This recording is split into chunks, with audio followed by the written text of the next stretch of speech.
Yo, what's going on, everybody? We back again, once again, with another episode of the Ram Breakers Reaction. And this time we are reacting to Olama Sama. We actually react to one of his videos before. It's called The Worst Plot Armor Moments of All Time. I'm expecting to see a lot of shonen shit in here because the power of friendship is ridiculous. I I do think that there is some shonen, but I do think there's some Marvel DC stuff in here too. I Interesting. think. Okay. But yeah, my name is Gavin of the Cool Kids Kamen GT. Got the homie Spike and Fox up there, you know. And we have the lovely Lady A as well. Yeah. Hello, what's up, you guys? So, with that being said, original video will be in the description if you don't want to see our reaction because this is also a good way to bring some attention to some other videos that people probably ain't even seen before. So, of course, like, comment, share, subscribe, hit the bell notification so you guys don't miss any of our videos. And of course, we are going to start with this reaction now. Hadouken. Shout out to Osama Lama, man. He be doing some cool shit. I haven't been keeping up with him like that though. He done Great made topics, it, though.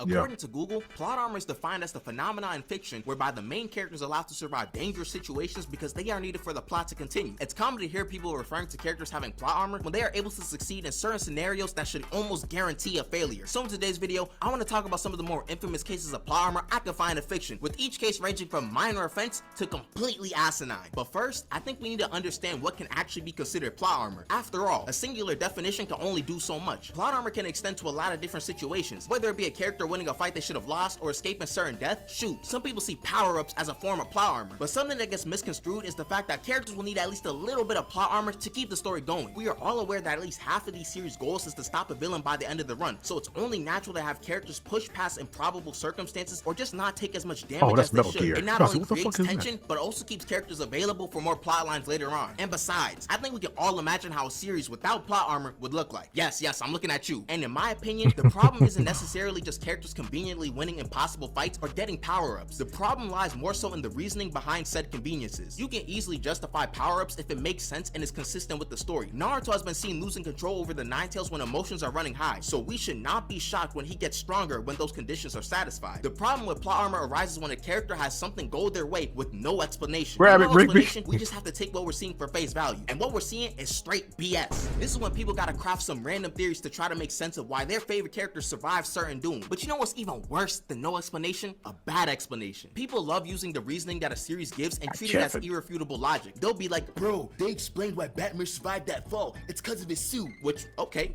that makes sense if the fall was from a window or something. However, how strong can this suit be to allow him to survive a fall from space, hitting the ground at terminal velocity and standing up like he only stubbed a toe? This is egregious Not plot facts. armor. Another example of a BS explanation is when Tanjiro just pulled thunder breathing out of his butt. We're running at full sprint for who knows how long, and then all of a sudden your leg gives out. Once I seen this, I was already looking at this scene kind of funny. Then he remembers a random conversation with Zenitsu about thunder breathing and can just do it like that? Terrible plot armor. Okay, you caught me. I just wanted to hate on Demon Slayer, but I won't lie. No, I know thanks. this whole thing makes sense because all other breathings are derived from sun breathing. So naturally, someone who has sun breathing can also do the other breathing techniques fairly easily. The explanation checks out, but this is one of those cases where I just have to accept that a lot of the theatrics were done for entertainment. And plus, I don't even need to bring up a moment like this if I wanted to talk about plot armor and Tanjiro. This demon should have murked Tanjiro multiple times during this battle. Better breathing shouldn't be helping injuries from attacks like this. But that's His neither fight here nor was- there. I can oh ignore my these God. moments because they are ultimately a net positive for the series and aren't really plot bending. It's a bit harder to ignore the plot armor of someone like Reiner from Attack on Titan. I feel like it was established fairly Reiner early was on that he good, wasn't my like that when nigga. it comes to the Titan shifters. Aaron was beating him in their first fight and was going to actually win if not for Burrito's interference. Seeing him get dog walked by Aaron, who wasn't even that experienced at that point, was enough for me to realize that Reiner was not built for any of these battles for real. And it turned out that those thoughts were not even headcanon. He was dead, not even meant to be on this mission. So anytime I see him have a near-death experience, I just kind of roll my eyes. His existence after the second season is kind of mind-boggling. I know he's a Titan shifter, but seriously, some of these things he's surviving surely bring up at least some questions. Realistically, when Levi caught Reiner and stabbed him twice, he should have been cooked. And we'll ignore the fact that Levi had enough time to stab him twice, but not slice off his head for some reason. We'll ignore that. Not like it would have mattered anyways. One of the places Levi hit was the neck, and Reiner didn't even struggle to transform. This is when we learned that he transferred his brain's consciousness to the rest of his body to transform. Okay. And he does it again when he's able to regenerate after his head gets blown off.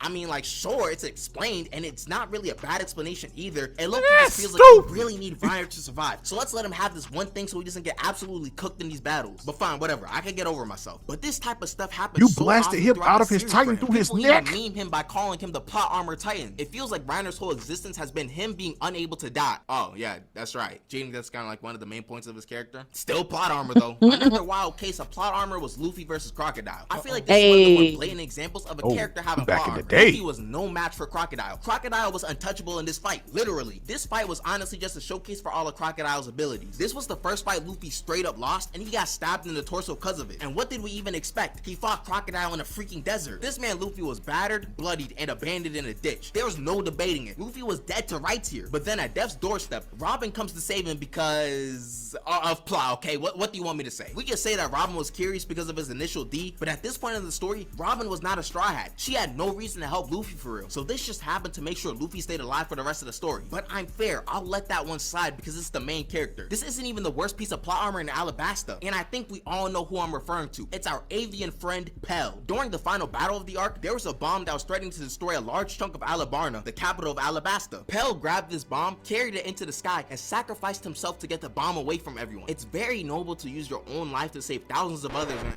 what? Is this a flashback or something? Why is he still alive? Pell should have been in someone's air fryer at this point. The only way the bomb would have had hit on him is if he ate the dang thing. Mind you, this bomb was getting hyped up a lot throughout the last parts of the arc, and Pell just comes out of it unscathed, no explanation. I dare one of you guys to give me a good explanation as to why someone could survive this. And I'm gonna tweak out Can't. someone talking about the explosion box. And before I get into one of the main perpetrators of having plot armor, if you're enjoying this video so far and you're new, you might as well subscribe. Anyways, let's talk about our favorite hero, Batman. And I've already touched upon him in this video because let's keep it above. This whole video could be about Batman and his plot armor. He's the main one guilty of it. First, let's get this out the way. The funny thing about it is like I like the Batman universe. Like I like everything about Batman except Batman himself. Yeah. Like We I really, like we his really just fuck with the side. Robins. Like I like his sidekicks. I like his villains. It's just him. And funny thing about it, I don't even really have a problem with Batman. It's just that everybody else is more interesting to me than Batman. Than Batman. Exactly. Everybody else is more interesting to me than Batman. So I just feel like everybody else will overshadow Mr. Bruce Wayne, billionaire. I'm more interested in his other universe selves than the original him. All I right. just don't care for Batman. But all right, y'all.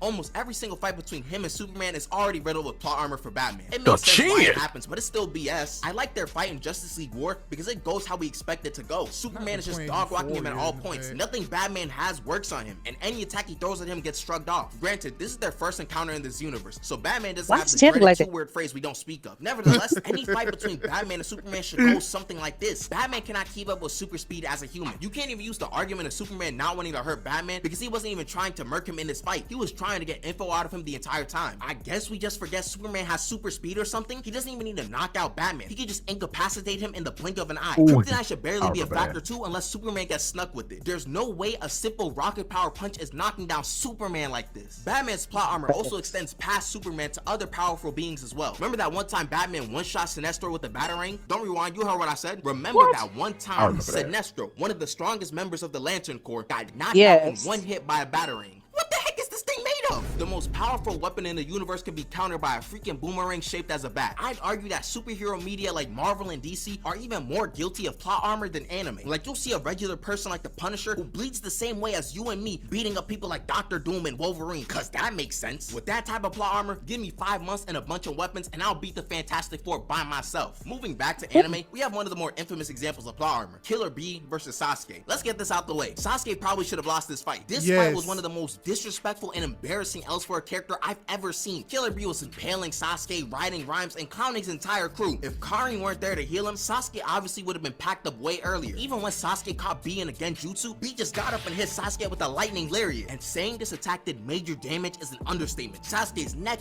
organs, and chest were all severely injured. But after getting healed yet again, Sasuke gets up and uses Amaterasu to win the fight. Just like that. Sasuke was dead to rights like 3 times in this fight, but he somehow wins? Nope, nothing suspicious going on over here. Like, this isn't isn't even me trying to call Sasuke weak. There just should have been another way to showcase Killer Bee's strength without Sasuke dapping up the Grim Reaper every 5 minutes. The way it was done originally makes it look like Sasuke has crazy plot armor. Switching up the media again, I want to look at a popular movie series that is riddled with plot armor. It's the Because Sasuke does got fucking plot armor. That motherfucker should have been dead multiple times over. And also, Killer Bee faked that. He faked getting beaten. Exactly. He fake. Yeah. Look. He fake getting beaten. Not to mention, because if I'm not mistaken, didn't Sasuke also get caught up in Datara's explosion? When he fought Datara, did he get caught up in Datara's explosion? And he still lived. Yeah. Man, come on, dog. I'm sick of this. Karate Kid series. The Mr. Miyagi meat writer himself, Daniel LaRusso, should have lost like 2 of these finals in these movies. For context, We go Johnny was Karate the champion Kid? for the past 2 years. Then Daniel comes in with a couple weeks of karate experience and wins with the injured leg. Fine, whatever, who cares? It's plot armor for a happy ending. It's something we can all expect at this point. However, that's not the worst case in the series. In the final movie of the trilogy, Daniel was flat out losing the entire time in the finals. And this was the plan, to make sure Daniel knows pain. However, it only took one moment for Daniel to focus, and he scores a point on the guy who was thrashing him the entire fight. I know he was scared before, so it was affecting him in the fight, but I refuse to accept that being the only thing that changed. Matt was beating him consistently throughout the movie, and it wasn't really close either. But 10 seconds of kata and a speech from Mr. Miyagi changed that? Either Matt Barnes is dumb as bricks, or Daniel LaRusso was just that much better at karate than him. So yeah, Matt Barnes is just dumb as bricks. And contrary to popular belief, plot armor also exists in real life. Let me paint the scenario for you. Imagine in the One Piece universe, pirate crews were able to trade crew members between each other. Imagine after Wano, after Luffy just beat one of the emperors of the sea in Kaido, Zoro looks at him and says to himself, yeah, I don't think this guy can lead us anymore, so I'm gonna send him somewhere else. And then in the middle of the night, Zoro talks to Shanks of all people and trades Luffy for Ben Beckman without telling any of the other Straw Hats. He also just throws Usopp in the trade because why not? What I've just described to you is the best analogy I can think of when explaining the Luka Doncic trade in anime terms. The trade makes no sense, nigga, and you there's going no sports? justification for it besides plot armor. It's the only thing that can make sense. I'd also say that character revivals can be considered plot armor depending on the circumstances. This rings true even more when there's no good explanation as to why it happened. Guess which series I'm gonna use? Just guess. Ding ding ding ding ding. It's The Flash. For context, Iris West just dies because Barry hits her with Speed Force Lightning. I would say it's a long story, but that's just what happens. So she should be out of the story at this point, right? Apparently, she's one of the ones who can just choose not to be dead anymore. That's the only explanation to give you. That's it. Since she's not supposed to be dead, she can just be like, no, and come back to life. What? Okay, this last portion of the video was a bit personal to me, and I'm honestly wondering if this even counts as plot armor. I'm not gonna directly spoil the series I'm talking about, but if you find yourself reading into clues too often, skip to this time of the video. Actually, you know what? I'm just gonna spoil the series, so skip to the time. Nobara's revival at the end of the manga was rushed to the point it felt like plot armor was on the hero's side, and I knew this would happen. When we got confirmation the manga was ending in 5 chapters, I said that it's probably gonna get rushed, which basically anyone could see coming. Yet when Nobara came back in the next chapter, I saw people saying that it was done well because of foreshadowing. Just because something got explained doesn't mean it was done well. She wakes up like 20 minutes before the fights end and helps Itadori deal the finishing blow. The reason why I think it looks so crazy is because if the anime adapts the manga 1-to-1, Nobara's gonna show up like 1 minute before the fight ends and then just help deal the finishing blow, and then Sukuna's done for. Does that not look like plot armor? Hypothetical time again. Imagine during the Namek saga, after Vegeta got done coughing up blood every 5 seconds, he was buried by Goku with this condition unknown. Events in the rest of the arc could go as normal as they can without Vegeta, but anytime we mention him, people are just extremely vague about his whereabouts. Like Shenron is shrugging his shoulders if they try to wish him back. Fast forward to the Cell saga, and things happen as close as they possibly can get to the original series without Vegeta being there. That means Cell gets his perfect form, the Cell games still happen, go on, transform, Goku dies, etc, etc. Then during the final beam clash, when Cell looks like he's about to win, boom, Vegeta shows up and sneak attacks Cell, allowing Gohan to win. And the so-called foreshadowing is characters being super cryptic about his whereabouts. Would it technically make sense? Yeah. Would it be done well? No, not at all. You would say that Gohan has plot armor if something like that happened. That's somewhat similar to what happened in JJK. Like, yes, I was happy to see Nobara return, but we gotta be real with ourselves sometimes. It being done like this makes it seem like plot armor. I'm low-key realizing I just took this opportunity to rant about the JJK manga, but I think it's well warranted. Hope you guys enjoyed the video, and special thanks to Okay. I mean, What plot armor is? I see some explanation in regards to this. The DBZ one, if I'm just being honest, kind of reaching. If I'm just being how will Vegeta get to Earth? exactly yeah, like that whole kind of reaching. Could you imagine Shenron shrugging his shoulders and going, Yeah, like not look. I don't defend Dragon Ball Z much, but I still love it. But like I said, that Vegeta one kind of reaching. And yeah, the whole situation on the bar coming back was anticlimactic. However, it was bound to happen. Yeah, it was bound to happen. It's just a matter of how was it gonna happen. Exactly. And the funny thing about it, people are going to find problems with it anyway because they did not like the ending. They didn't like the ending of JJK. So so everybody gonna find the problem with it because they didn't like the ending. And once again, the ending does not determine the story, bruh. It doesn't. Still a good story overall. Exactly. That's what a lot of people need to understand. The ending does not determine the story, bruh. It don't. I still need to finish it.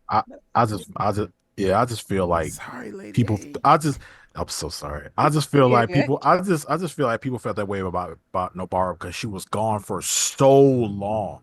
I think it would have been more. I think people would have been more lenient if she wasn't gone for so long. You want to know what's crazy? What the fuck is so long?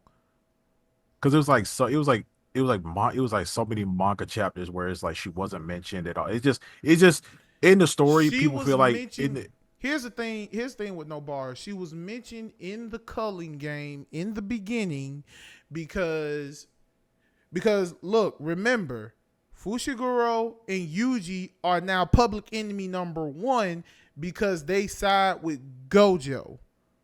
Jujutsu Academy does not side with Gojo. So they were like, we're going to free Gojo. And they say, if you do that, you are now criminals. And they said, bring it on, bitch. So, yeah, and they say, bring it on, bitch. So when Fushiguro and Yuji meet up again, Fushiguro is like, how's Nobara? And Fushiguro is just silent, quiet. Yeah, because it's just the whole fact of like you made it. People really didn't pay attention. I noticed that too, but to a lot of people, it just made it seem like you just really made it seem like she was dead. Exactly. When in reality, she wasn't even. She fucked up, but she wasn't all the way touched. Yeah. Okay. She just got smacked in the face. Yeah. Well, technically a tap, and then he ran and shit like that. But anywho, Olama-sama, appreciate the video. Y'all subscribe to Olama-sama. Y'all subscribe to us. And of course, the original videos in the description. Of course, like, comment, share, subscribe. Hit the bell notification so you guys don't miss any of our videos. And of course, I'm GT. That's Spike Fox. That's Lady A. We are the Ram Breakers. Remember to keep breaking all the rams. And fucking the multiverse up. One at a motherfucking time. And we will catch you guys in another one. And we are out. Peace. Peace.